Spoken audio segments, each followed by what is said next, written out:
সকাল 8:15 মানুষ কেউ অফিসে যাচ্ছিল, কেউ খেতে খামারে কাজ করতে যাচ্ছিল। লিটল বয় নামে একটা বোম মেরেছে তারা। আমি নিজে দেখে এসেছি জাপানের হিরোশিমাতে। এই বোমের আঘাতে, পারমাণবিক এই বোমার রেডিয়েশনে আঘাতে, বোম ব্লাস্ট হওয়ার পরে মুহূর্তের মধ্যে 1,40,000 নাই। একটা মানুষ পারেন এমন কিছু নাই, বিশ্বাস করতে হবে। মানুষ যা কল্পনা করতে পারে ওইটা মানুষ করে দেখাতে পারে। আমরা যখন আমার পিতার পৃষ্ঠদেশে ছিলাম, পিতার পৃষ্ঠদেশ থেকে শুক্রাণু যখন মায়ের গর্ভদেশে যেয়ে পড়ে, কতটা শুক্রাণু ভ্রমণ শুরু করে জানো? 20 কোটি শুক্রাণু। ওই 20 কোটি শুক্রাণুর মধ্যে থেকে তুমি আমি আজকে এক বিকশিত শুক্রাণু মানব রূপে পৃথিবীতে এসেছি। সুবহানাল্লাহ। সেদিন আমি এত ছোট ছিলাম, মাইক্রোস্কোপ দিয়েও আমার অস্তিত্ব টের পাওয়া যায় না।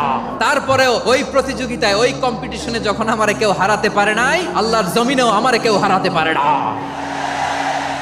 হারার জন্য তোমার জন্মই হয় নাই, তুমি আসছোই জিতার জন্য। সুবহানাল্লাহ। একটা কথা জীবনের সাথে সেট করে নিতে হবে, আমি জিতি নয় শিখি, আমি কখনো হারি না।